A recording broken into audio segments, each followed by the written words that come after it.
nagsusumamo. Ninanais banal na presensya mo.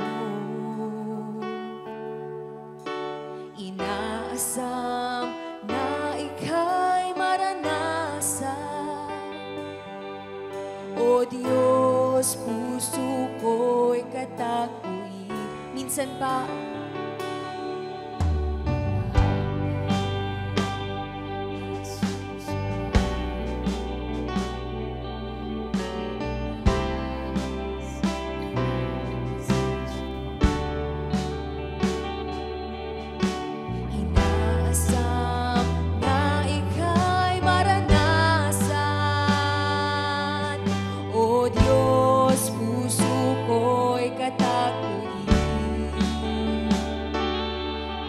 pagmamahal mo ay walang katulad. Sa buhay ko ay kailanman di nagkulang. Ako'y namamangha sa'yong kadakilaan. Itatanghal kita, O Diyos, ikaw lang.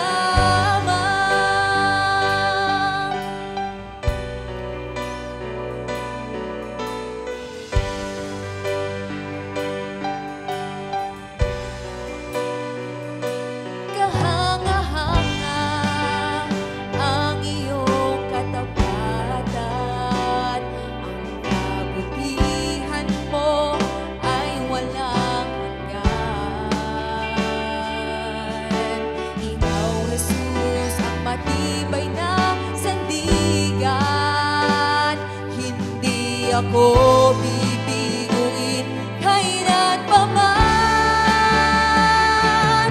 Ang pagmamahal mo ay walang katulad. Sa buhay ko ay kailanman di nakulang. Ako'y namamangha sa'yo.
Come on, pwede po ba nating palakpakan ang ating Panginoon?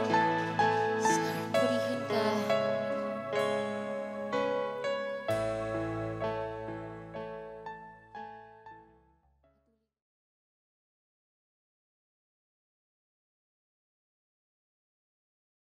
Hello, kamusta po kayo? Maraming salamat sa Panginoon sa patuloy po na pagtulong, pagsuporta po ng bawat isa po sa atin pong on-site, sa ating 2 services, 9 a.m. saka 3 p.m. Salamat po sa patuloy na promotion, pag-i-invite, pagdadala ng iyong pamilya at mga kaibigan.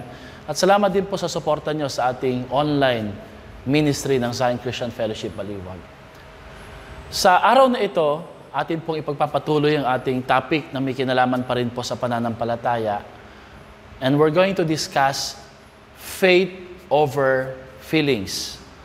Ang pananampalataya na hindi po napangungunahan o nadadaig ng ating nararamdaman lang.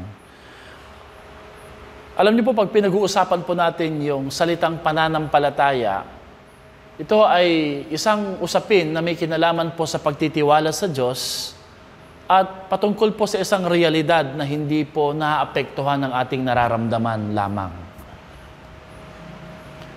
Subalit, sa ating mga pang-araw-araw na pinagdadaanan sa ating buhay, hindi po maiwasan kung minsan na yung ating pinaniniwalaan, kung saan po natin nilagak ang ating pananampalataya, ay magkaiba po doon sa nangyayari at nararamdaman ng ating mga emotions. Tama po ba?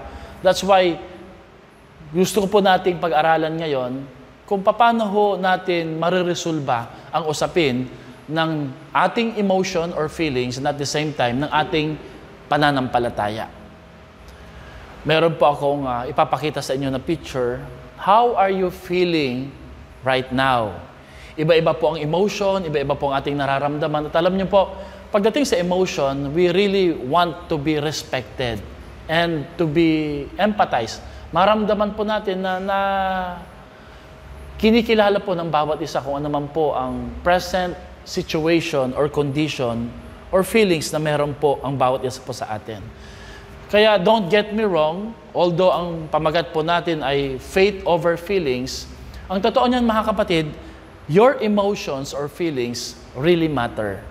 Your stress, whatever it is na nararamdaman mo ngayon, your doubts, your questions, are very important, hindi lamang po sa amin, kundi maging sa ating Panginoon. Ang totoo po niyan, hindi mo kailangang maging masaya o mag-pretend na masaya kung hindi naman talaga. Kaman, pwede po bang pakilagay lang po sa chat box kung ano po yung feelings na nararamdaman mo or dominating emotions na nararamdaman mo sa mga oras na to. Kaya alam po, meron pong, may issue po o meron tayong dapat pag-usapan patungkol sa feelings. Sabi po ni Dr. Martin Lloyd-Jones sa isang libro na pinamagatang Spiritual Depression, feelings are meant to be engaged. Sapagkat daw po, kapag tinanggap daw po natin ang mabuting balita, ang gospel, when the gospel comes to us, it does involve the whole man or the whole personality ng isang tao. It moves our mind, it moves our heart, and it moves our will. Hindi lang naman pwedeng tinanggap lang natin siya dahil sa pananampalataya. Of course, di ba, meron nga po dyan yung naaalala pa, naiiyak pa, di po ba, habang siya nagpipray ng prayer of acceptance, ay nararamdaman talaga niya yung kabutihan, katapatan ng Diyos sa kanyang buhay. Nagiging emotional po ang bawat isa po sa atin. Kaya lang po, your feelings, gawin po natin itong klaro, no? Your feelings are not your faith. So don't mix feelings and faith. Kasi po, yung nararamdaman mo ngayon, kung gaano man ka man kabago o katagal ng Kristiyano, ay posible po yung nararamdaman mo, ibang-iba ho doon sa pinananampalatayahan at sinasaligan po ng iyong pananampalataya. Kaya ang problema po pag pinaghalo po natin ito, dahil nararamdaman ko to, siguro ito na ako, ito na yung pinaniniwalaan ko, ito na ho yung klase o kondisyon ng ating pananampalataya, doon po tayo nagkakaproblema. Lagi nating tatandaan, your feelings are not your faith. So we must not mix feelings and faith. Your feelings is not the assurance of the things hoped for or the conviction of the things unseen. Sabi nga po sa Hebrews chapter 11 verse 1. Hindi po iyon eh. Yung kahulugan ng pananampalataya ay malayong-malayo po dun sa ating nararamdaman at dun po sa ating mga emotions na very dominating, lalong-lalo na po sa ating journey as a Christian. Kaya mahalaga po kung paano ho natin dapat ilapat at ilaan ang ating nararamdaman sa ating pananampalataya nang sa ganon ay maging klaro po kung anong klaseng pananampalataya meron po tayo o kondisyon ng ating pananampalataya sa pangkasalukuyan. Meron po ako ditong nilagay na 4 na mahalagang tanong na pwede pong umusisa, magsiyasat at magdetermina kung ano po ang kondisyon ng ating nararamdaman at kung paano po tayo naapektuhan ng feelings or emotion natin pagdating sa ating pananampalataya. 4 helpful questions that we need to ask about our feelings in order to put them into the proper place, because we ought to engage our feelings so that they might be rightly placed within the story of our faith, and it will become very important. Hindi ko po sinasabing huwag tayong magkaroon ng feelings, hindi mahalaga ang ating nararamdaman, pero meron po siyang tamang kalalagyan o dapat paglagyan sa kwento po ng ating pananampalataya, sa journey po ng ating faith. So, ang unang tanong po is, number 1, do my feelings make sense? Ang nararamdaman ko po ba ay tama po ba yung nararamdaman ko, no? Meron po ba siyang, mahirap namang banggitin yung salitang kwenta, no? Meron po ba siyang pinatutunguhan? Meron po ba siyang sinasabi na mahalaga sa pangkasalukuyan? Do my feelings make sense? Because hindi lahat ng ating nararamdaman, hindi lahat ng ating emotions, anuman po iyon, makes sense. Sometimes po ay hindi natin naiintindihan sa sarili natin bakit tayo nakakaramdam ng ganito, bagamat alam natin hindi tayo dapat makaramdam ng ganon. Tama po ba, no? And of course, that's part because we are human, not just spiritual. Tayo rin po may tao, tayo rin po may emotion dahil tayo tao lamang po, no? So sometimes we feel a bunch of things that are not true. Totoo po ba yun? Yung mga nararamdaman natin, iba-ibang ating nararamdaman, at ang problema po, kinukontrol, napapangunahan, namamanipulate po tayo, napipigilan tayo. Pero alam natin na hindi lahat ng ating nararamdaman ay totoo at tama. Our feelings are only as helpful as they are grounded in reality. Napakahalaga po na ang ating nararamdaman ay grounded sa realidad, sa totoo. That's why we need God's Word and God's people and God's Spirit to hold our feeling to account for reality. Ulitin ko po yun, no? Kailangan natin ng salita ng Diyos, kailangan natin ng mga tao na meron pong paggalang sa salita ng Diyos at sa ating Panginoon, kailangan natin ng tulong at gabay at patnubay ng Banal na Espiritu Santo para po gawing accountable ang ating nararamdaman upang hindi po siya malayo sa realidad. So that's why we must be in a habit of bringing our feelings and ourselves to the Lord, to God's people, to the church family, so that we will know the difference between truth and lie. Nang ibig sabihin nun, mga kapatid, even though you don't feel right, even though you don't feel good, still go to church, still read the Bible, still pray. Why? Kasi pag hindi mo ito idinala at inilapat at inilinya sa totoo, at yun nga po yung salita ng Diyos, hindi po natin mapapansin na ang nararamdaman na pala natin ay hindi na po totoo, malayo sa katotohanan, at ito po'y kasinungalingan. Ang sabi po sa 1 John chapter 4 verse 1, Beloved, do not believe every spirit, emotions, or feelings, but test the spirit or emotions to see whether they are from God. Galing po ba ito sa Diyos? Napaganda po na talata na to, di po ba, no?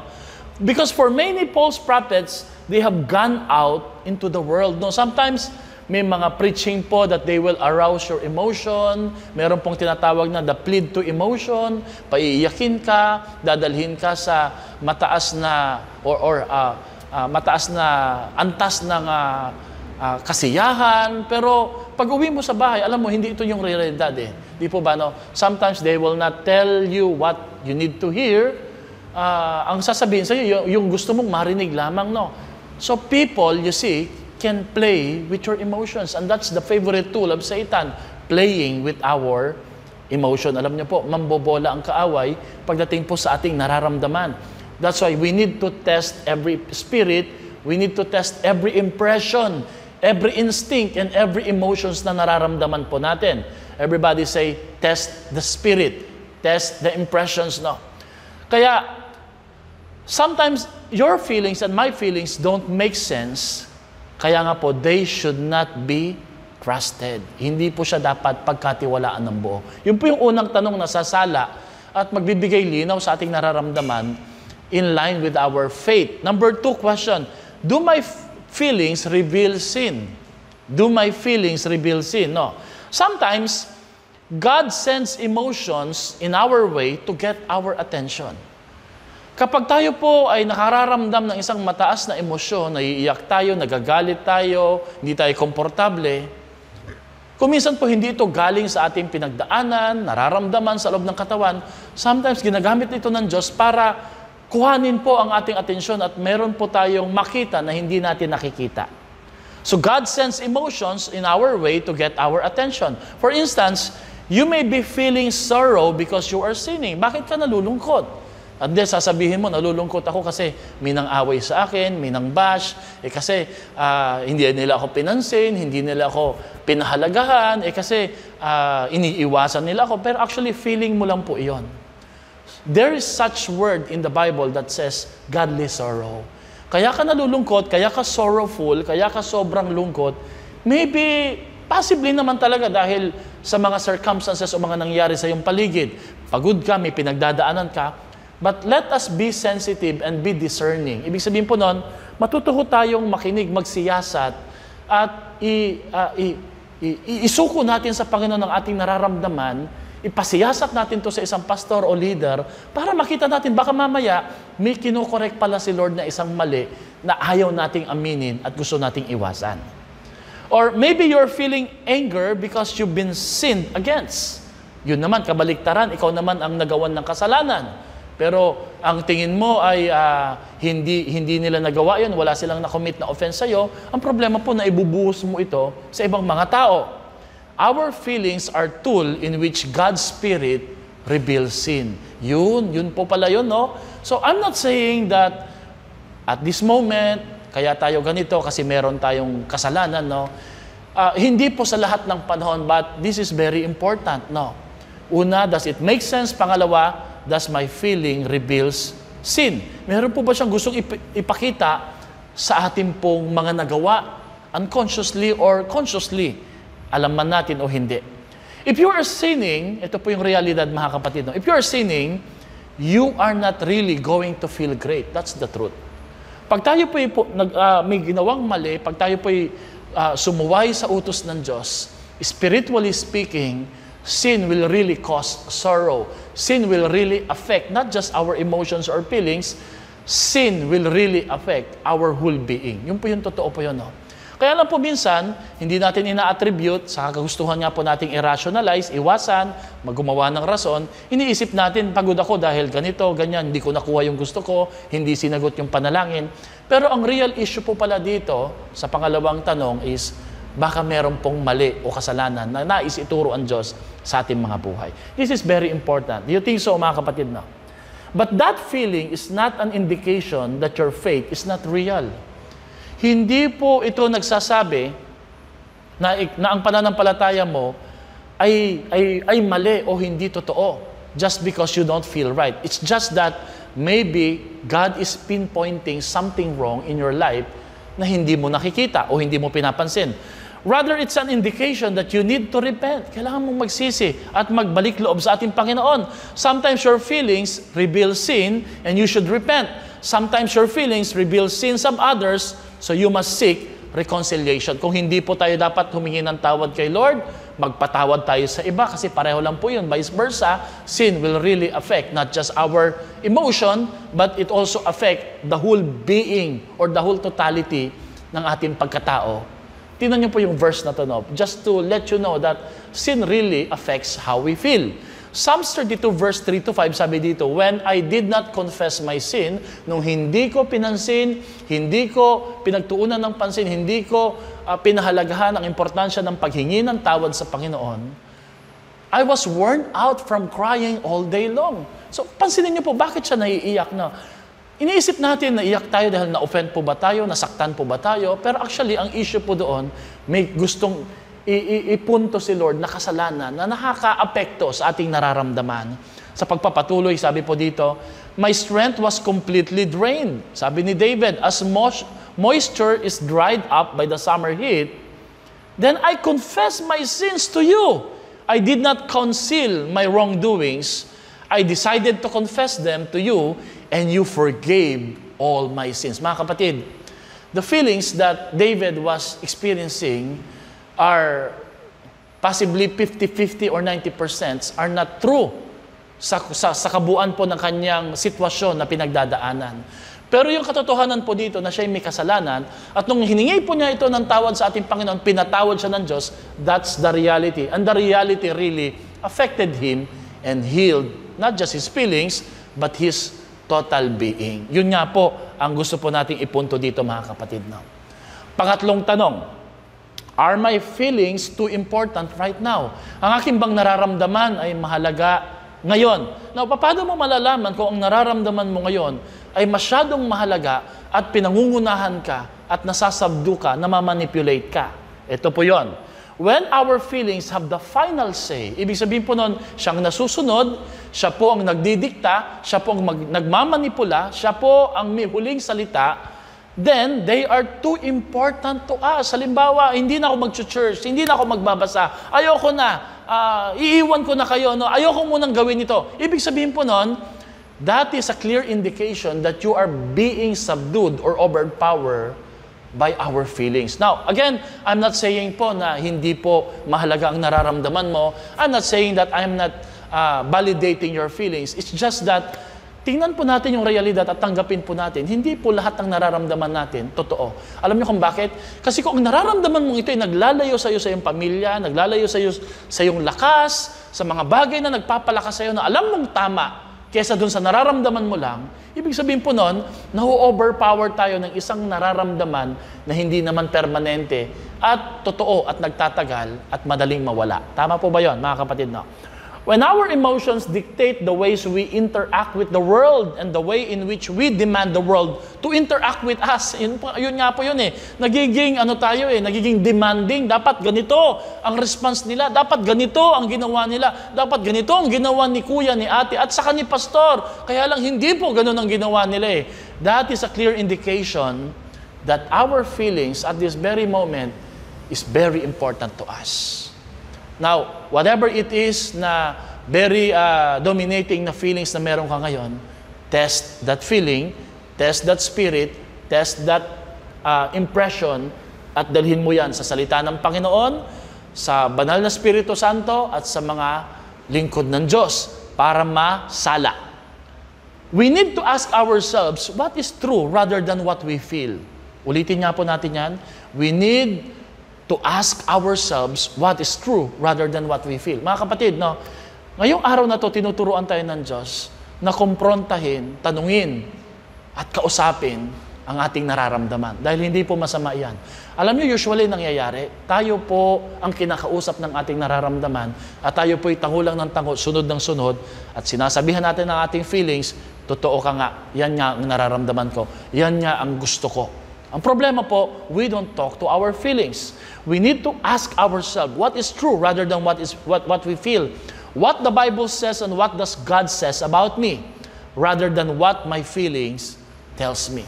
Kasi mga kapatid, sa totoo lang po, ito ho ang dapat na nagdidikta at nagbibigay sa iyo ng giya, gabay, patnubay sa kung anong dapat mong gawin sa bawat sitwasyon sa iyong buhay. Of course, feelings are there. Hindi tayo magiging tao, hindi tayo magiging human kung wala po yung nararamdaman natin.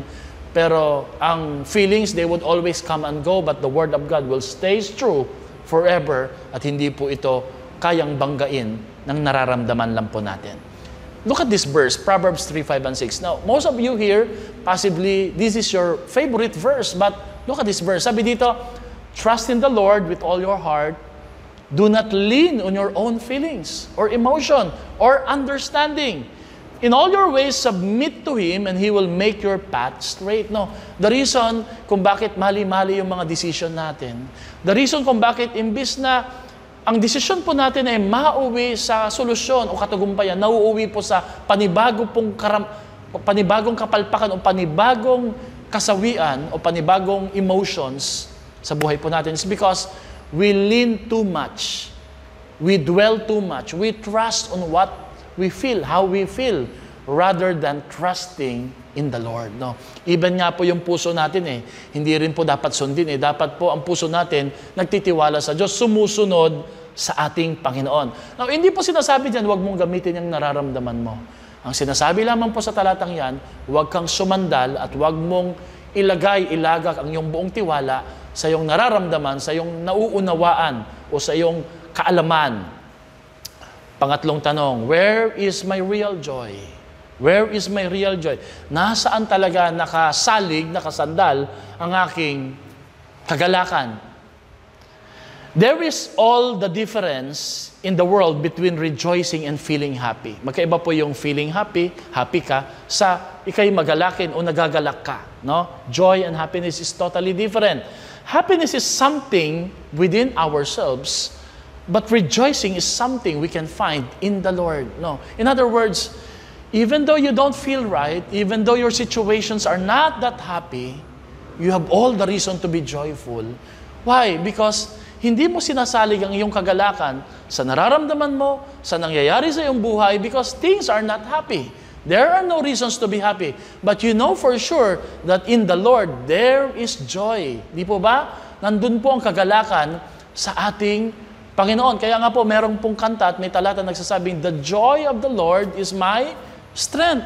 Ang kagalakan na nagmumula sa ating Panginoon, ang pinagmumulan ng aking kalakasan. So, I have the reason to continue, to move on, to work, to serve, to sing, to worship, because I'm not just happy, I am joyful in the Lord. Kaya yung mga Christian po na may pangalang joy, dapat ipamuhay po talaga nila ang pangalang joy, because joy is not dependent on our circumstances.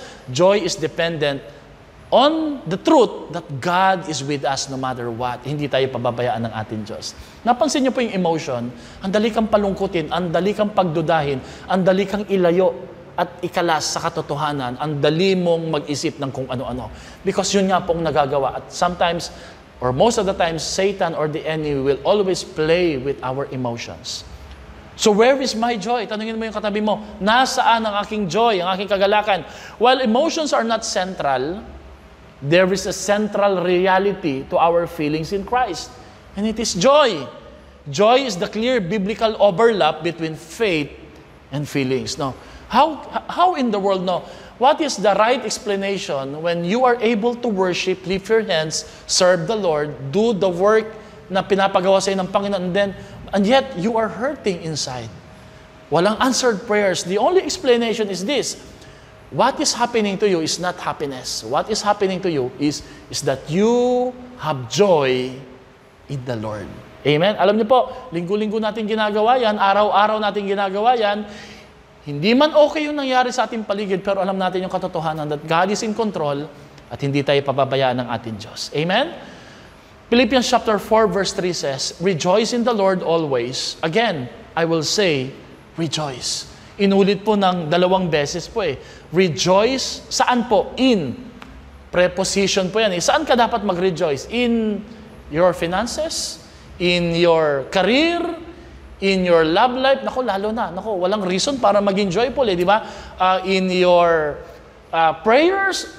No, in the Lord, sa Diyos.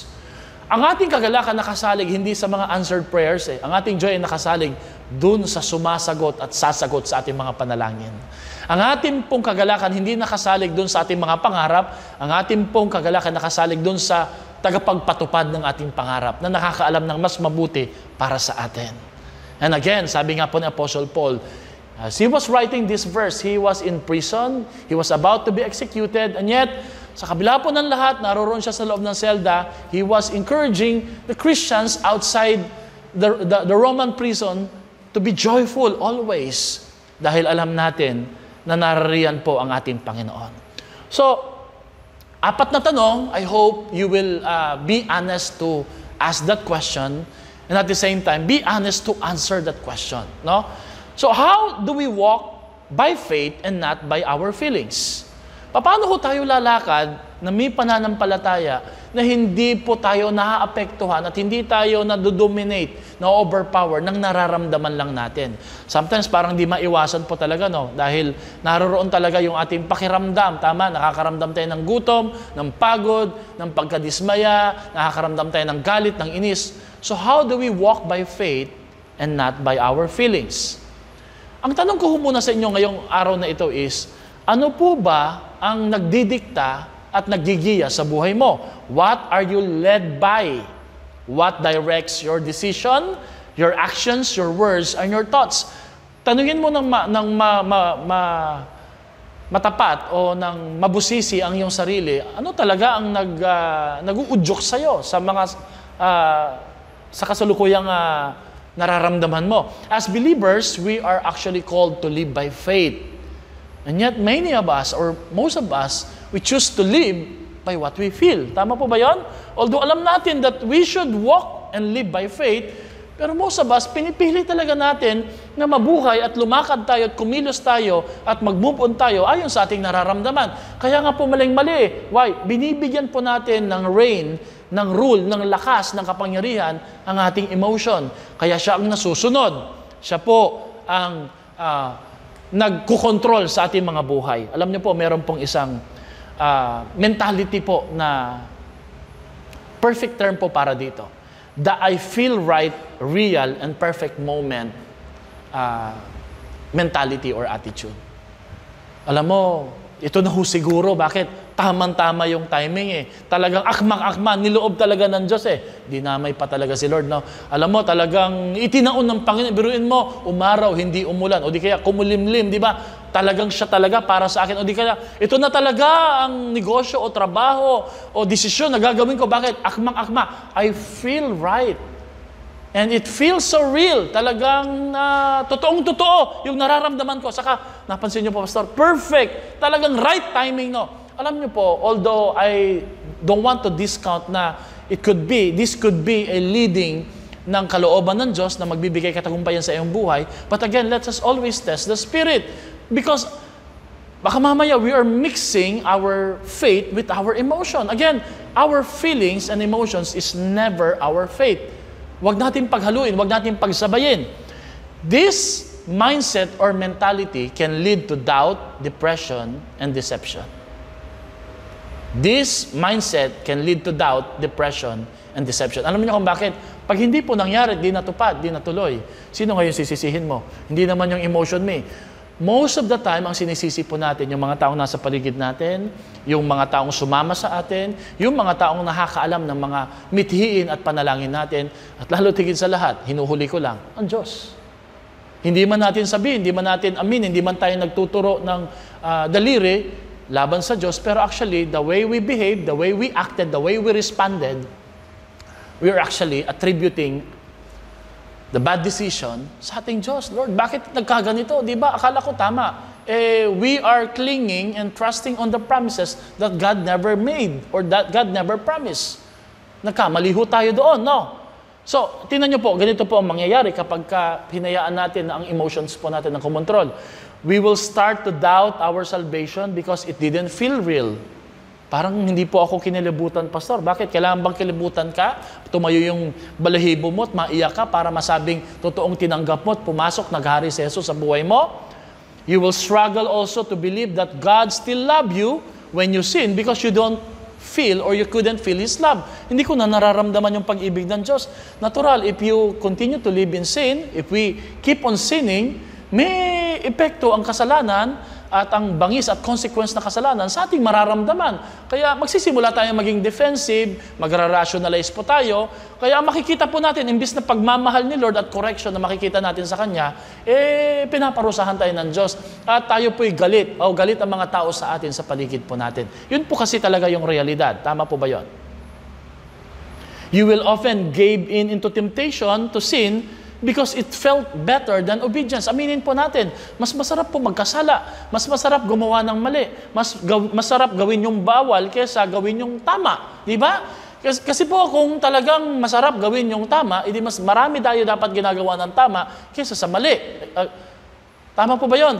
Ang totoo po niyan, mahirap talagang sumunod sa Diyos. Mahirap gawin yung pagsunod sa Diyos. Kaya lang po, gagawin mo lang po bang sumunod sa Diyos? Kasi tama. Maganda sa pakiramdam mo? No, most of the times, kung ano yung tama at kung ano yung magbibigay ng benefit sa'yo, yun po yung taliwas sa nararamdaman mo. Because humanly speaking, we are living in our carnal flesh. Hindi pa tayo nasa langit, kaya nag-aaway pa ho yan. Tama po ba yun? And then, your worship time will be completely regulated by your feelings. If you feel near to God, then you had worship effectively and rightly. Hindi kasi ako naiyak hindi kasi ako nakaramdam ng parang divine sensation, kaya parang hindi ako nakakonect kay Lord. No, mga kapatid, whether magaling ang worship team, whether maganda ang preparation, ang pagkakaset up, whether naiyak ka o nagtaas ka ng kamay, worship does not depend on situation or circumstances, or even to people, or even what you feel. When you choose to worship the Lord, genuinely, honestly, and with full humility, if you choose to worship the Lord, talaga nakapag-worship ka kay Lord. And it doesn't matter if you feel good or feel right. Alam nyo, meron nga sumasambay, umuulan, basa, walang bubong ang kanilang sambahan, walang tugtog, pero naiiyak sila, talaga nararamdaman nila ang presensya ng ating Panginoon. Di po ba? So, yun nga po ang danger po ng too much emotion. I feel right, perfect moment, no? Your feelings can't be trusted at all times. Notice, hindi ko po sinabing hindi dapat pagkatiwala ng nararamdaman. Ang sinabi ko ho dyan, hindi sa lahat ng panahon. You can also comment your questions or your opinion about it, mga kapatid. No? Proverbs 3:5, trust in the Lord with all your heart. Do not lean on your own understanding. Proverbs 28 verse 26 says, whoever trusts in his own mind is a fool, but he who walks in wisdom will be delivered. Jeremiah 17 verse 9, the heart is deceitful above all things, mandaraya, higit pa sa lahat ng mga bagay, and desperately seek who can understand it. Kahit nga po tayo, hindi natin maintindihan. So, why our hearts deemed so untrustworthy? Bakit pa ulit-ulit na sinasabi ng salita ng Diyos, sinasabi mo, Pastor, sa topic natin ngayon, na hindi po dapat talaga totally, dapat pagkatiwala ng ating nararamdaman? Because they are constantly changing, lagi ito nagbabago, galit ka kanina, ngayon okay ka na, natatawa ka, ngayon inis ka na naman. They are never constant. They are constantly changing, and then they are always affected by our sin. They are always affected by our sin. So mga kapatid, hindi po talaga siya dapat pagkatiwalaan. Gusto ko pong ihalin tulad ang ating feelings, ang ating emotions sa isang sa isang buhangin na malapit sa dalampasigan. Of course, may tubig, may dagat. No? Our feelings are about as certain as the sand on the beach. The sand is always being moved. Lagi po siyang tinutulak, inaalis, kaya nga walang permanente. Yung buhangin nakita mo kahapon, last year, hindi na yung buhangin nandun. Iba na yon. It is always pushed forward and backward by both wind and water. It's kicked and thrown by people running across it, children building sandcastle with it, the dogs digging it. It may appear to be a solid foundation for your sandcastle, but add just a little too much water and the entire building will collapse. Ganun po ang illustration o pagsasalarawan ng ating pong emotions o nararamdaman. Romans chapter 7 verse 15-20 says, there's a struggle. Sa summary po, sabi ni Paul, yung gusto kong gawin, di ko nagagawa, o ayaw kong gawin, yun naman pong ayaw kong gawin, yun naman yung nagagawa ko, o gustong gawin ng aking carnal na katawan. Ano pong ibig sabihin nun, mga kapatid? Bilang summary, there's a battle that we must always be fighting against the flesh. May labanan na nangyayari. And that battle also resides in our feelings. Yung digmaan po ng kabutihan at kasalanan, yung digmaan po ng demonyo at ng ating Diyos ay naroroon din po sa ating nararamdaman. Kasi nga, in totality, tayo po'y tao. Our feelings will lead us to do what feels right or good, whether or not it is considered righteous by God. Yung po yung gagawin natin kahit na hindi na natin iniisip, ito ba yung tama sa paningin ng Diyos? Kaya nga po, di ba, sa Judges, the people did what was right in their eyes. Kahit hindi na po tama sa ating Panginoon. Our feelings will try to persuade us to do the things that are disobedient to God. And if we are to live a righteous life, the feelings and the emotions can never be trusted, mga kapatid. Hindi siya dapat pagkatiwalaan. We must therefore live by the certainty of our faith. Dapat mabuhay po tayo sa katiyakan ng ating pinaniniwalaan at pinanampalatayaan. Walang iba kundi ang ating Panginoon. In 2 Corinthians chapter 5 verse 7, we are called to live by faith, never by our sight or by what we feel. Our faith is rock solid if we have placed it in God. Ang ating pananampalataya po na hindi po nakasandal, nakasalig sa ating nararamdaman, bagkus nakasandal po sa ating Panginoon ay rock solid po, hindi matitinag, hindi magigiba. Diba, may kanta po tayo ng mga bata tayo, ako ang sandigan, hindi magigiba. Bakit? Ang sandigan pong yun ay ang Panginoon mismo, di po ba, no? Our faith that is founded in Jesus Christ is unchanging, perfect, eternal, sovereign one. And this faith is founded on the infallible, certain, life-changing, authoritative Word of God. Pansinin niyo po, no? Ang salita ng Diyos, totoo, pero di mo binabasa. Ang salita ng Diyos ay ganap at perpekto, pero hindi mo pinapansin. Saan mo binabase ngayon tuloy yung pananampalataya mo? Sa nakikita mo, sa kung anong meron ka, sa kung anong may bulsa, anong laman ng bulsa natin, sa nakikita natin, kung anong sikat. Well, those things will crumble, but the Word of God will stay forever. Scripture tells us that to live, that we must live what we believe. This is what should govern and determine how we speak, think, and act, not our ever-changing, easily influenced feelings. Our faith is not blind, but informed and guided by God's perfect Word. Sabi nila, kasi ang mata nyo, Pastor, gusto nyo lang makita yung sinasabi ng Bible na hindi naman nakikita ng iba. That's why sabi nila, ang ating mata daw po, ang ating faith daw po ay bulag. Hindi po. Ang ating pong mata ay hindi bulag. Ang ating mata po ng pananampalataya ay ginagabayan po at naturuan ng buhay na salita ng Diyos sang-ayon sa kanyang pinangako sa ating mga buhay. May nakikita po tayo na hindi nakikita ng iba at ang ating nakikita ang siyang ginagawa po natin at ginagawa nating patnubay sa ating buhay. Just like for example, si Noah. Noah was commanded by the Lord to build an ark because sabi ni Lord, a flood is about to come and it will destroy the whole world. No. Now, ito pong pangako na to na gumawa ka ng arko na pagkalaki-laki at pagkataas-taas, lalagay lahat ng mga hayop at pamilya ni Noah, ay isang project po para sa isang trahedya o kalamidad na paparating na hindi pa po nila nararanasan. They have never experienced rain. So, ano po ba yung rain? Ano po ba yung flood? Ano po ba yung dagat? No? Pero nevertheless, sa kabila po ng ganun na hindi po ito nakita, hindi ito naramdaman, taliwas po ito sa nararamdaman, sa logic, sa common sense na meron po sila Noah during that time. For 100 years, he built the ark together with his family habang siya'y pinagtatawanan at inaalipusta.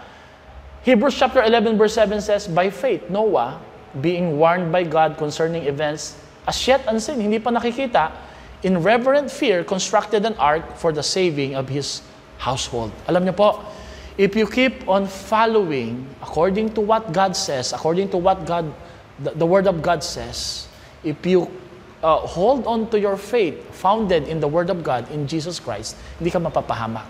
Saan ba tayo madalas mapahamak? Hindi po sa ating pananampalataya eh. Iniisip mo lang pananampalataya mo, pero actually that's your feelings that manipulated you na nagkatawang mukhang pananampalataya, pero actually, hindi naman po talaga pananampalataya. So in the end, it is God and His Word that should inform our feelings, not the other way around. When we are tempted to listen to our feelings or our feelings are overwhelming us, we must stop and look to God's Word and compare what we are feeling to what He says. Pagkumpara po natin. Ipagtanong po natin. This is why mahalaga, sabi ko nga kanina, di ba? We bring our feelings and emotions to God's Word, to God's people, and to God's Spirit. Nang sa ganon, malaman natin ano po yung mali, ano po yung hindi totoo, ano po yung truth, ano po yung lie. Nang sa ganon po, magabayan, mapatnubayan po tayo. What is maturity? Maturity is growing and maturing, learning how to live by faith in God and by the truth of God's Word instead of living by our feelings. Ang totoong maturity, yung paglago, ay tayo po ay natututong mabuhay, natututo nating tanggapin at sundin ang buhay na salita ng Diyos at hindi natin pinapayagan na ito'y kalabanin at usisain ang ating nararamdaman, kundi naroroon po ang totoong pagsunod. Psalms 42 verse 5 says, Why am I so overwrought? Why am I so disturbed? Why can't I just hope in God? Despite all my emotions, I will believe and praise the one who saves me and is my life. Grabe, no? Sa kabila po ng lahat, sabi niya, ano man ang nararamdaman ko, ano man po ang nagdudumina sa aking sa panloob ko, pipiliin ko yung totoo, pipiliin kong sambahin ang nag-iisa na nagligtas sa akin na totoong nakalala ko at naramdaman ko sa aking buhay. Amen? So, how do we trust God more than our emotions? How do we trust God more than our emotions? No? Number one, I've learned this sa aking pag-aaral sa counseling, biblical counseling, pastoral counseling. Number one, we need honesty. Let's ask the question, have feelings replaced my faith? Napalitan na ba ang aking pananampalataya ng aking nararamdaman, ng aking emotion? Feelings are not actually inherently bad. Actually, feelings enrich our lives and are absolutely necessary to build a close relationship with God and with people around us. Without emotion, we would never be able to experience compassion, empathy, or indignation and inspiration. Even emotions we perceive as negative, para balanse po ha, like shame and regret, can bring us closer to other people by prompting us to seek reconciliation when we've done something wrong. So, okay din po yung emotion. Pero, emotions aren't meant to replace our relationship with God. Just to be clear, hindi po siya dapat pumalit sa ating pong relasyon sa Diyos. Philippians 3 verse 19, in the end, they will be destroyed. Why? Sino daw po ito? Their own emotions are their God. Yung pala yun, no? They take pride in the shameful things they do. Their minds are set on worldly things. Ayan, di ba? Natamad tayo mag-church kasi hindi sinagot, hindi tayo okay, nahihiya tayo kay Lord. Yun po yung emotions na nagdidikta sa atin, sinusunod naman po natin. So, danger, warning mga kapatid, have your emotions become your God? That means we can start to worship, obey, and rely on our emotions in ways we shouldn't do.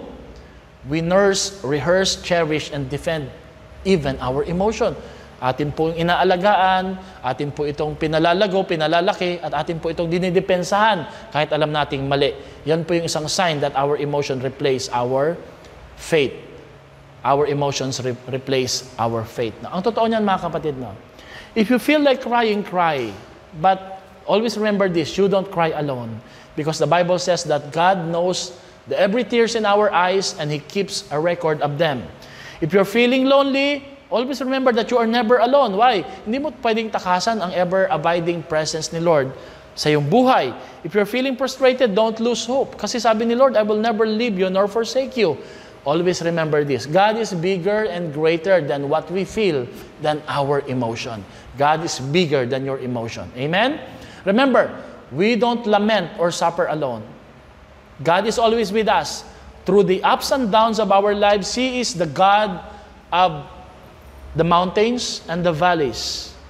And it takes faith, not just feelings, to believe that promise. Kailangan po natin ng pananampalataya na ang Diyos po'y Diyos din po ng kabundukan at ng burol, ng talampas, ng kababaan. Naroroon ng Diyos. Hindi po siya nagbabago, tapat siya.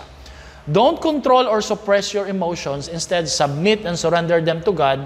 Let us always be honest to God with our emotions. Number 2, we need humility. Have you humbly come to Him lately? Nagpakumbaba ka na bang manumbalik o bumalik sa ating Panginoon? Don't stuff them. Open up. Huwag mong alagaan. Huwag mong babyhin ang emotions. Ibukas, ihayag mo ito sa ating Panginoon. Psalm 62 verse 8 says, the Voice translation, have faith in Him in all circumstances. Open up your heart to Him. The true God shelter us in His arms. Open up. We need to train ourselves to talk to God about our emotions, and we need to do it more than once a day. Kailangan natin makipag-usap, hindi lang sa ating nararamdaman, maging sa Diyos sa ating mga nararamdaman. For example, sabihin po natin sa ating sarili at sa Diyos, that's not that big of a deal. Many people have it worse. Hindi lang ako ang nakakaramdam niyan. I know I shouldn't feel that way. Tama po yun. No? Hindi ko dapat naramdaman yon. Humingi ako ng tawad. Life does not centers on me. Hindi lang ako ang bida. Di ba? Hindi ako yung bida-bida. Di ba? Nagbibida-bida po minsan ng mga tao eh. Better days are coming. Malungkot. Wala man ngayon. Wala man kita. Pero bukas iba ang kwento at iba ang gagawin ng Diyos. This thing shall pass. Hindi ito permanente. Lilipas din po ito. God's promises are true no matter what. Ano man po ang pinagdadaanan ko sa buhay. Remember, mga kapatid, ang gusto po ng Diyos sa atin, hindi po tayo maging perfect, saka magmayabang, at mag-feeling magaling, malakas eh. God wants us to be honest and humble. Ang gusto po ng Diyos, maging honest po tayo at maging humble po tayo. Opening our heart to God is a way we can choose to have faith that He cares about us and can help us with the emotions that are gripping us. May kasabihan tayo dito sa church, revealing our feeling is the beginning of healing. Revealing our feeling is the beginning of healing. Number 3, we need hunger. Which one do I serve the most? Do I feed and follow my faith, or do I feed and follow my feelings? We need the right kind of hunger. Psalms 42 verse 1-2, as the deer pants for water, so I long for you, O God. I thirst for God, the living God. Nahuuhaw, nagugutom, nagnanasa po ang salmista, hindi po sa kasagutan, sa kalinawan, sa explanation, kung minsan po sa kagustuhan po nating mapaliwanagan, malaman ang katiyakan, nalalayo tayo sa Diyos. Naghahanap tayo ng tanong, ng sagot na taliwas po sa kagustuhan at kalooban ng ating Panginoon. Pero here's this psalmist, he actually seek the Lord rather than seek the answers to his questions. We need to be filled with God. Kailangan natin mapuspos sa Diyos. Sino dito gusto mapuspos sa ating Panginoon? And to be filled should start with being hungry for God. Hindi ka kasi mapupuno kung hindi ka naman gutom sa Diyos. Di ba?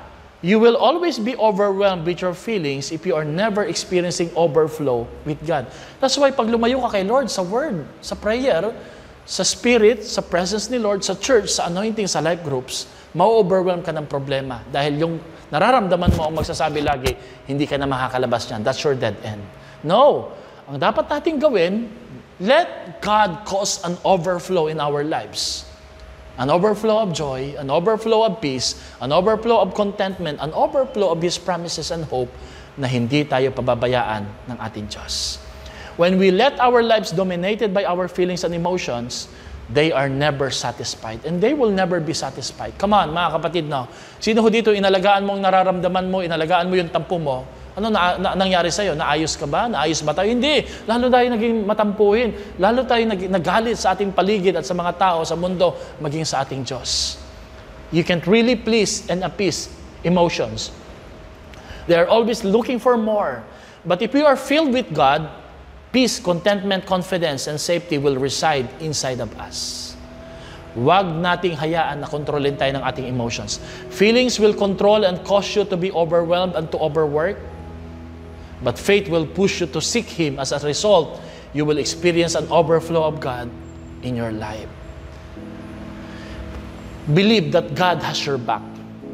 Pag alam mo na nasa likod mo si Lord, hindi ka niya pababayaan. It doesn't matter whether you feel Him or not. Your emotion says that He is there, He is true, He is real. If you believe and trust, according to your faith, na nandyan lang talaga si Lord, according to His promises, sigurado po magiging safe po ang buhay mo. My feelings become a stronger influence in my life when I don't believe God has my back and will protect me. Doon tayo nakakaproblema. Ang isang pananampalataya na binusog, pinakain, will result to confidence and conquest. Magtatagumpay ka, mananalo ka.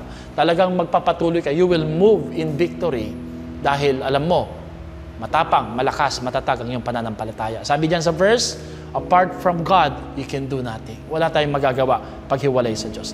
Panghulit pang wakas,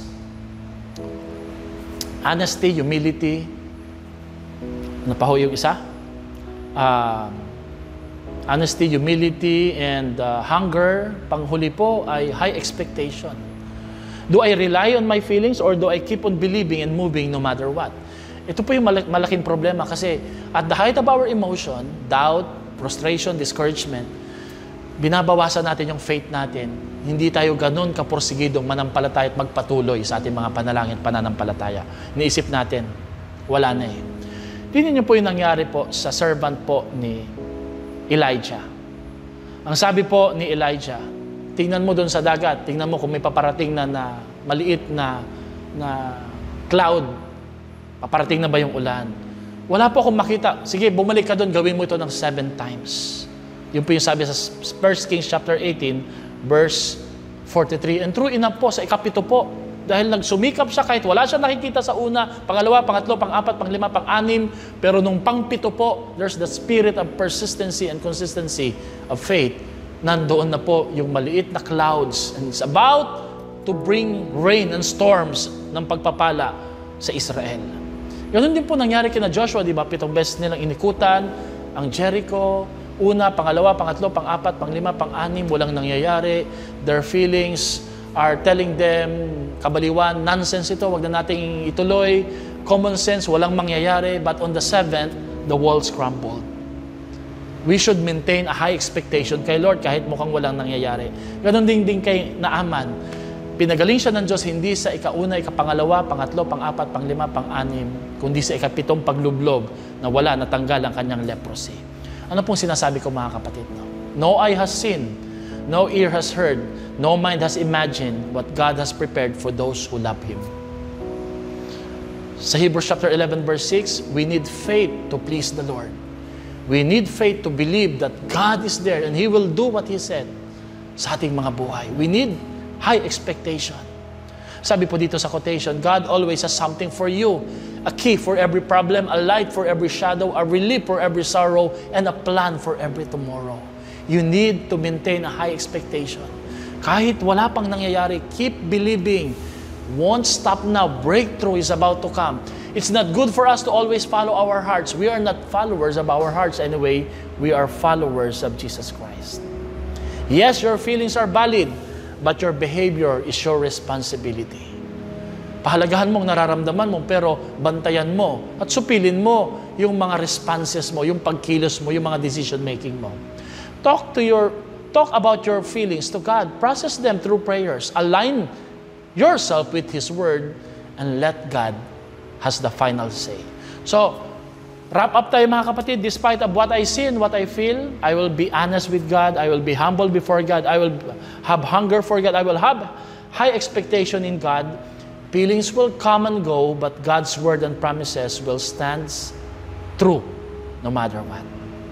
Don't allow your feelings to define who God is. Instead, allow God to define your feelings and align them to His will, His truth, His love, and goodness. Yun po yung tama at dapat. Faith is the art of holding on to things in spite of your changing moods and circumstances. Kapatid, whatever you feel right now, God loves you no matter what. Maybe you don't feel God's love, God's power, God's work. He is working behind the scene, hindi mo nakikita. Pero it doesn't change the fact that God's promises is always true. Hold on to your faith, respect your feelings, but let your feelings be subdued or surrender sa ating Panginoon. Kapatid, anong nararamdaman mo ngayon? Ako nararamdaman ko, mabuti ang Diyos, hindi siya nagpapabaya, at hindi niya tayo iiwanan ni pababayaan man. Alam niyo po kung ano po gusto kong iparamdam kay Lord? Gusto ko pong iparamdam kay Lord na gusto kong maglingkod sa Kanya. Gusto ko pong mag-win souls and make disciples. Gusto ko pong mag-share ng gospel. Gusto kong umawit. Gusto ko pong maglingkod sa church at sa kanyang mga tao. Gusto ko pong gawin kung ano yung nararapat. Gusto ko pong magbasa ng Bible, manalangin, mag-devotion. Gusto ko pong ipakita kay Lord yung nararamdaman ko. Hindi po taliwas sa nais niyang makita sa aking buhay. Naway, ganun din pong gawin natin. Gusto ko pong makita ang bawat isa na nagsisimbahay, nagla-live groups, nagtutulong-tulong ng Saturday preparation, at sumasambat nag-iimbita sa darating po na Sunday sa ating 2 services. May the Lord bless us all.